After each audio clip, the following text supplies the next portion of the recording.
Hello guys, कैसे हो आप सब। आई होप बहुत ही अच्छे होंगे। आज हम पढ़ने जा रहे हैं लेसन नंबर 4। क्या बताती हैं हमें किताबें और कब्रें। लेसन का नाम क्या है, क्या बताती हैं हमें किताबें और कब्रें। तो कब्रें और किताबों के बारे में हम डिटेल में पढ़ेंगे।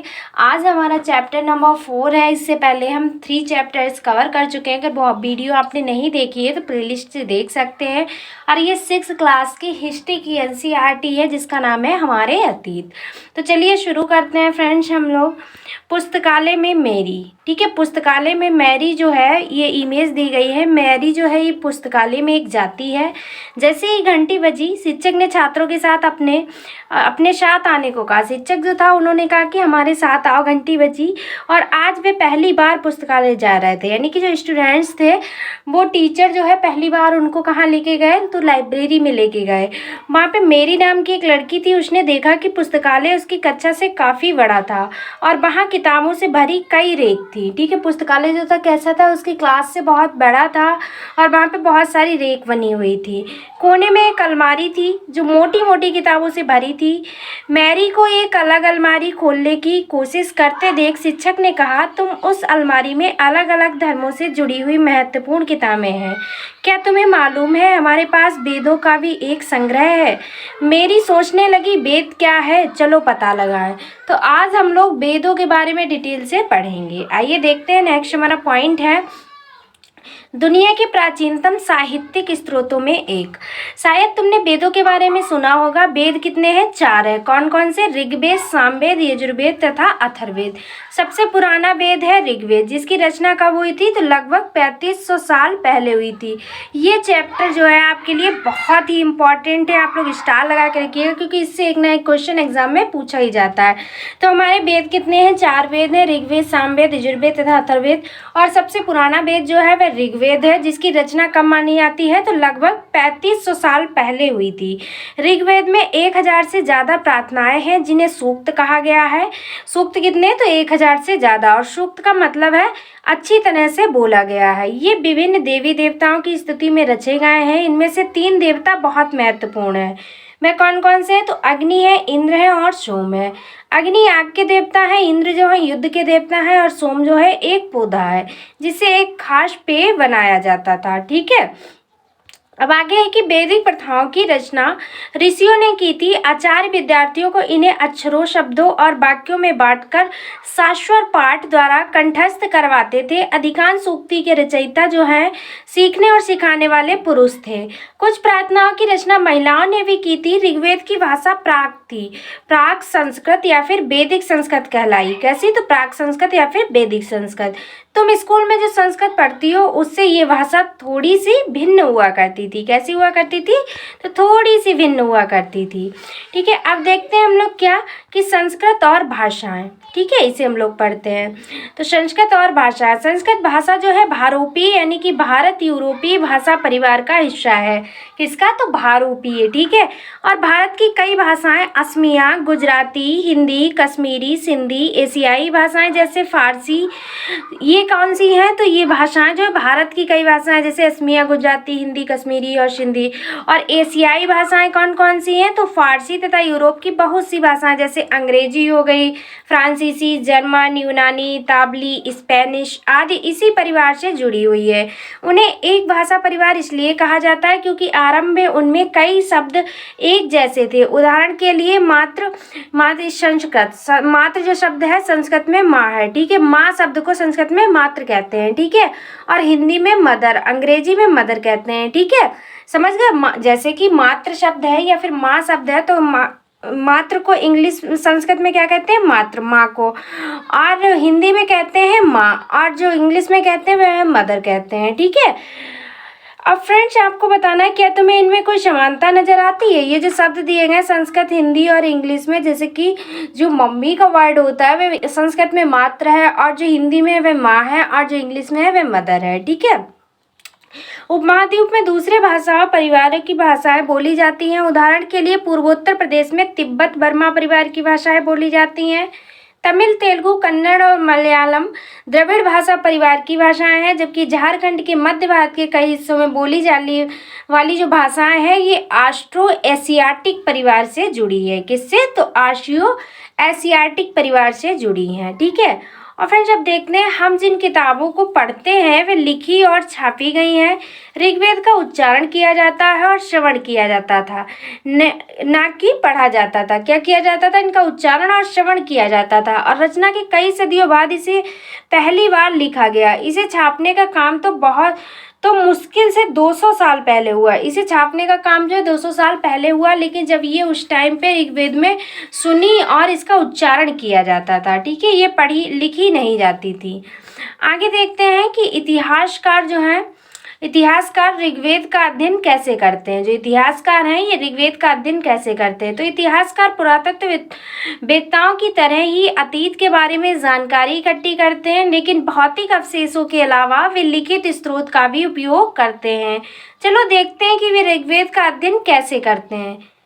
ऋग्वेद के कुछ सूक्त वार्तालाप के रूप में है। विश्वामित्र नामक ऋग्वेद और देवियों के रूप में पूजित दो नदियां ब्यास और सतलुज। ठीक है, विश्वामित्र नामक जो थे ऋषि थे और देवियों के रूप में पूजित दो नदियां थी। कौन कौन सी? तो ब्यास और सतलुज। इनके बीच ये संवाद एक ऐसे ही सूक्त का अंश है। ठीक है, याद रखिएगा, ब्यास और सतलुज नदी थी और विश्वामित्र नामक ऋषि। ठीक है, इनका जो है वह वर्णन किया गया। इन दोनों नदियों को मानचित्र में भी दर्शाया गया है। ठीक है। अब फ्रेंड्स ऋग्वेद की जो पांडुलिपि थी वह इसका पन्ना दिखाया गया है। ये देख सकते हैं आप लोग, ये पांडुलिपि हुआ करती थी ऋग्वेद की। ठीक है, ये जो है ये भुर्ज वृक्ष की छाल पर लिखी ये पांडुलिपि कश्मीर में पाई गई है। पांडुलिपि के बारे में जब हम लोगों ने चैप्टर फर्स्ट पढ़ा था तो उसमें पढ़ा था। ठीक है, और ये अब हम फिर से पढ़ रहे हैं। ठीक है, तो लगभग 150 वर्ष पहले ऋग्वेद को सबसे पहली बार छापने के लिए इसका उपयोग किया गया था और इसी पांडुलिपि को देखकर अंग्रेजी अनुवाद तैयार हुआ। ये पांडुलिपि जो है पुणे महाराष्ट्र के एक पुस्तकालय में सुरक्षित है। कहाँ? तो पुणे महाराष्ट्र के एक पुस्तकालय में ये पांडुलिपि जो है वह सुरक्षित रखी है। अब विश्वामित्र और नदियों, ठीक है, इनके बारे में पढ़ते हैं। ठीक है, ध्यान से पढ़िएगा फ्रेंड्स, बहुत ही इंपॉर्टेंट है। विश्वामित्र है नदियों अपने बछड़ों को चाटती हुई दो दमकती गायों की तरह, दो फुर्तीले घोड़ों की चाल से पहाड़ों से नीचे आओ। इंद्र द्वारा दी हुई सूक्ति से स्फूर्त तुम रथों की गति से सागर की ओर बह रही हो। तुम जल से परिपूर्ण हो और एक दूसरे से मिल जाना चाहती हो। फिर नदियाँ क्या कहती हैं? जल से परिपूर्ण हम देवताओं के बनाए रास्ते पर चलती हैं। एक बार निकलने पर हमें रोका नहीं जा सकता। हे ऋषि, तुम हमसे प्रार्थना क्यों कर रहे हो? जो भी पांडुलिपि दिखाई उसी का उच्चारण है। विश्वामित्र है बहनों, मुझ गायक की प्रार्थना सुनो। मैं रथों और गाड़ियों सहित बहुत दूर से आया हूँ। कृपा करके अपने जल को हमारे रथों और गाड़ियों की धुरियों के ऊपर ना उठाओ ताकि हम आसानी से उस पार जा सके। नदियाँ, हम तुम्हारी प्रार्थना सुनेंगे जिससे तुम सब सुरक्षित उस पार जा सकोगे। आगे है, इतिहासकार ये बताते हैं कि ये प्रार्थना उस क्षेत्र में रची गई होगी जहाँ ये नदियाँ बहती हैं। वे ये भी सुझाते हैं कि जिस समाज में ऋषि रहते हैं वहाँ घोड़ों और गायों को बहुत महत्व दिया जाता था, इसलिए नदियों की तुलना घोड़ों और गायों से की गई है। और फिर यहाँ पे क्वेश्चन उठता है कि क्या तुम्हें लगता है कि रथ भी महत्वपूर्ण थे? अपने जवाब के लिए कारण बताओ। प्रार्थना की पंक्तियों को दोबारा पढ़कर ये बताओ कि उनमें परिवहन के लिए किन किन साधनों का उल्लेख किया गया है। आपको प्रार्थना फिर से पढ़नी है और देखना है। आगे देखते हैं फ्रेंड्स कि ऋग्वेद की प्रार्थनाओं में अन्य दूसरी नदियों, खासकर सरस्वती, सिंधु और उसकी सहायक नदियों का भी जिक्र है। गंगा और यमुना का उल्लेख सिर्फ एक बार हुआ। ये बहुत ही इम्पॉर्टेंट फैक्ट है, चाहे तो आप नोटबुक में नोट कर सकते हैं। जो ऋग्वेद की प्रार्थनाएं हैं इनमें सरस्वती जो नदी है इसका जिक्र बहुत बार हुआ है। ठीक है, और जो गंगा और यमुना का जिक्र जो है सिर्फ एक बार हुआ है। ठीक है, अब ये चीज़ हम आपको मानचित्र में भी अभी दिखाएंगे, देखिएगा। आगे पढ़ते हैं हम लोग मवेशी, घोड़े और रथ। देखिएगा, मवेशी, घोड़े और रथ। ऋग्वेद में मवेशी यानी कि बच्चों, खासकर पुत्रों और घोड़ों की प्राप्ति के लिए अनेक प्रार्थनाएं हैं। घोड़ों को लड़ाई में रथ खींचने के काम में लाया जाता था। इन लड़ाइयों में मवेशी जीत कर लाए जाते थे। लड़ाइयाँ वैसे जमीन के लिए भी लड़ी जाती थी जहाँ अच्छे चारागाह हो या जहाँ पर जो जैसी जल्दी तैयार हो जाने वाली फसलों को उपजाया जा सकता हो। कुछ लड़ाइयाँ पानी के स्रोतों और लोगों को बंदी बनाने के लिए भी लड़ी जाती थी। और फ्रेंड्स, युद्ध में जीते गए धन का कुछ भाग जो था वह सरदार रख लेते थे। कौन रख लेता था? तो सरदार रख लेते थे, तथा कुछ हिस्सा जो है पुरोहितों को दिया जाता था। शेष धन जो है आम लोगों में बांट दिया जाता था। कुछ धन यज्ञ करने के लिए भी प्रयुक्त होता था। यज्ञ की आग में आहुति दी जाती थी। ये आहुतियाँ जो है देवी देवताओं को दी जाती थी। घी, अनाज और कभी कभी जानवरों की भी आहुति दी जाती थी। ठीक है, जानवरों की आहुति बलि के रूप में ये लोग दिया करते थे। और अधिकांश पुरुष इन युद्धों में भाग लेते थे। कोई स्थायी सेना नहीं होती थी, लेकिन लोग जो है वे सभाओं में मिलते जुलते थे और युद्ध व शांति के विषय में सलाह मशवरा करते थे।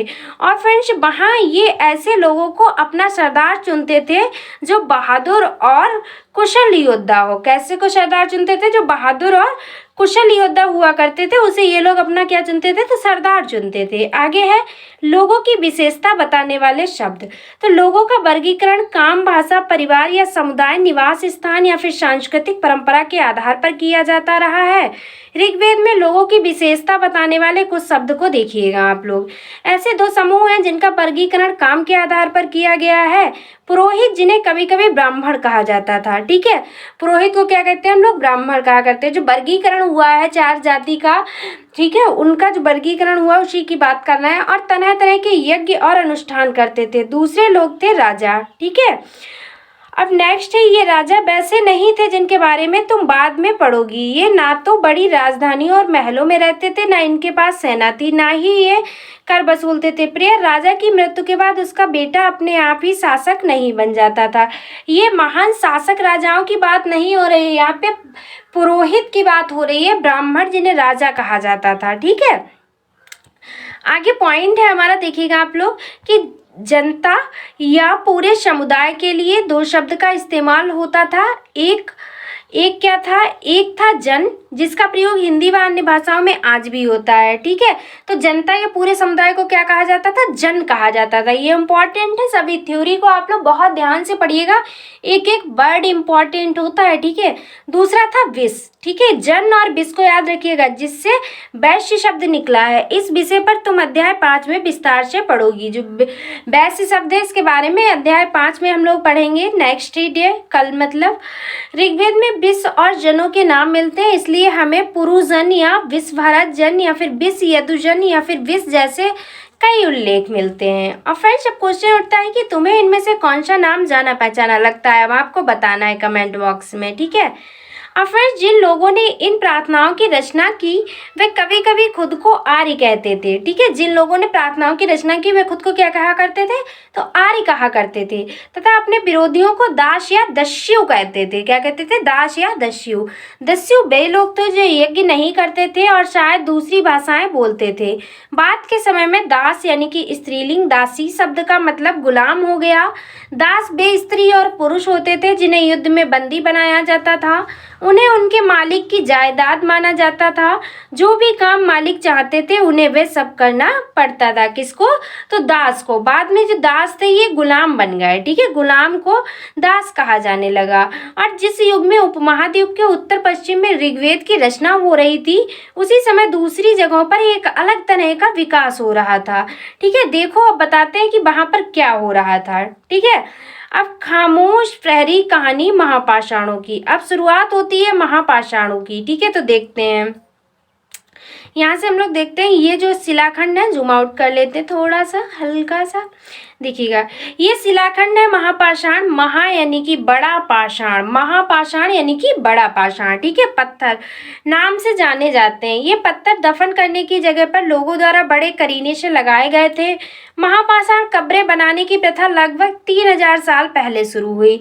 इंपॉर्टेंट फैक्ट है, जो महापाषाण कब्रें बनाने की प्रथा शुरू हुई थी, कब शुरू हुई थी?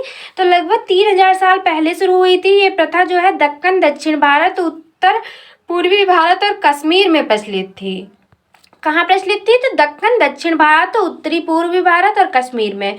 और कुछ महत्वपूर्ण महापाषाण पुरास्थल मानचित्र 2 में दिखाए गए हैं। कुछ महापाषाण जमीन के ऊपर ही दिख जाते हैं और कुछ महापाषाण जमीन के भीतर भी होते हैं। आगे देखिएगा, पॉइंट है हमारा फ्रेंड्स, यहाँ पे देखिएगा ऐसे इस तरह से दिखाए गए हैं। ये कुछ ऊपर दिख जाते थे पत्थर, कुछ नीचे। ठीक है, कई बार पुरातत्वविदों को गोलाकार सजाए हुए पत्थर मिलते हैं, कई बार अकेला खड़ा हुआ पत्थर मिलता है।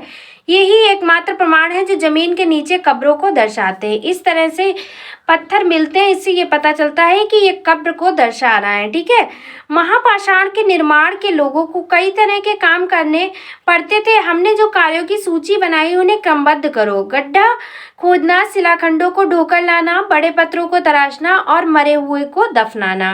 क्या था ये सब जो है, ये यहाँ पे क्या दिखाया गया, इस तरह के जो महापाषाण को ताबूत समाधान शिष्ट कहा जाता है। यहाँ दिखाया गया शिष्ट में एक पोर्ट हॉल है, बड़ा सुराख है। ठीक है, यहाँ पे देख सकते हैं। ठीक है, जो 7 पत्थरों से बने हुए कमरे में जाने का रास्ता था।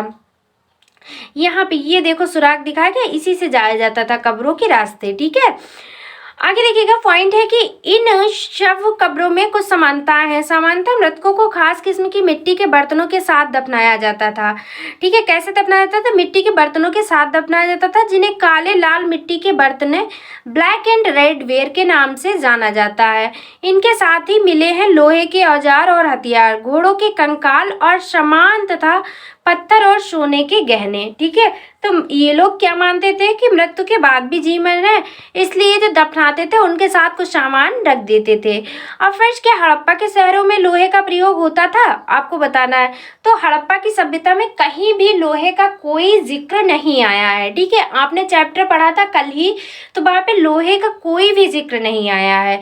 लेकिन महापाषाण कब्रों से मिले लोहे के सामान इस तरह के हैं। देखिएगा, ये सब जो है ये लोहे के सामान मिले हैं। बाईं ओर घोड़े के लिए सामान, और नीचे बाईं ओर जो है ये कुल्हाड़ी, नीचे एक कटार है। इस तरह का देख सकते हैं, कुल्हाड़ी और कटार है। ठीक है, ये जो है लोहे के सामान मिले हुए हैं कब्रों से। आगे देखते हैं हम लोग लोगों की सामाजिक असमानताओं के बारे में पता करना। जो सामाजिक असमानताएं थी लोगों की, उसके बारे में पता करते हैं।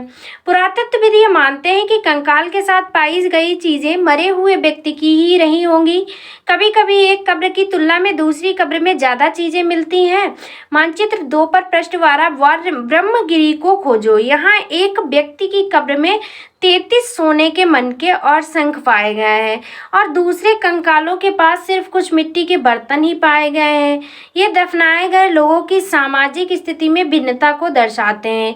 कुछ लोग अमीर थे तो कुछ लोग गरीब, और कुछ लोग सरदार थे तो दूसरे जो थे वे क्या थे, अनुयायी थे। ठीक है, यही तो दर्शाते, तभी तो किसी के पास ज्यादा सामान मिला करता था और किसी के पास बहुत कम मिला करता था। तो ये असमानता को दर्शाते ही है कि हाँ, मतलब लोग अलग अलग तरह के होते थे, कोई गरीब हुआ करता था तो कोई अमीर हुआ करता था। अब हम लोग देखते हैं क्या कुछ कब्रगाहें खास परिवारों के लिए थी। जो कब्रगाहें थी, क्या वो वीआईपी लोगों के लिए भी उस टाइम पे हुआ करती थी या स्पेशलिस्ट? तो देखते हैं कि कभी कभी महापाषाणों में एक से अधिक कंकाल मिले हैं। वह ये दर्शाते हैं कि शायद एक ही परिवार के लोगों को एक ही स्थान पर अलग अलग समय पर दफनाया गया था। बाद में मरने वाले लोगों को पोर्ट हॉल के रास्ते कब्रों में लाकर दफनाया जाता था। ऐसे स्थान पर गोलाकार लगाए गए पत्थर या चट्टान चिन्हों का काम करते थे, जहां लोग आवश्यकता अनुसार शवों को दफनाने दोबारा आ सकते थे। ठीक है, वे क्या किया करते थे, दोबारा दफनाने के लिए, एक परिवार को एक ही जगह पर दफनाने के लिए वे लोग क्या किया करते थे, कुछ निशान बना लिया करते थे, जिनसे वे वहीं पे दोबारा पहुंच सके और फिर से वहीं पे उनको दफना सकें। एक परिवार के लोगों को मतलब एक ही जगह दफना सकें।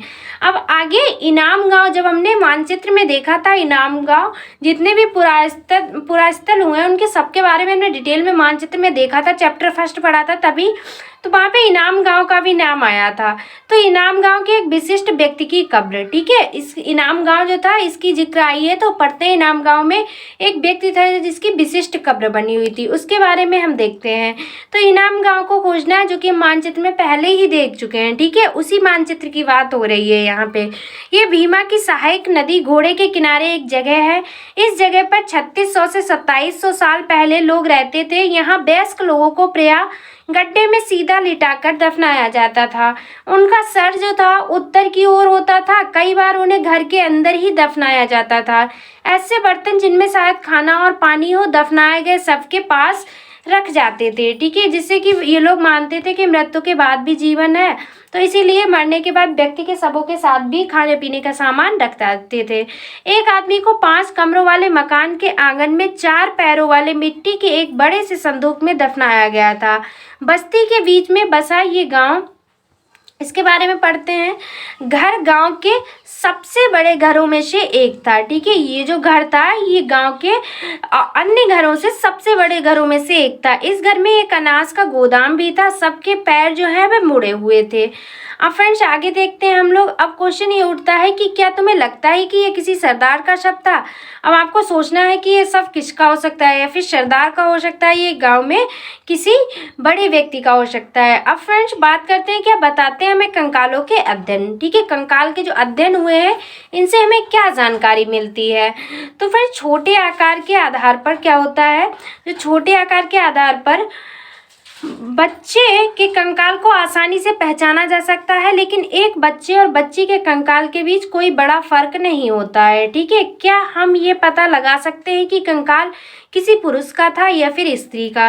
कभी कभी लोग कंकाल के साथ मिले सामानों के आधार पर भी इसका अंदाजा लगाते थे। उदाहरण के लिए यदि कंकाल के साथ गहने मिलते थे तो कई बार उसे महिला का कंकाल मान लिया जाता था, लेकिन ऐसी समझ के साथ समस्याएं, अक्सर पुरुष भी आभूषण पहनते थे। कंकाल का लिंग पहचानने का बेहतर तरीका उसकी हड्डियों की जांच है। चूंकि महिलाएं बच्चों को जन्म देती है, इसलिए उनकी कटी प्रदेश या कूल्हा पुरुषों से ज़्यादा बड़ा होता है। ये समझ कंकालों के आधुनिक अध्ययन पर आधारित है।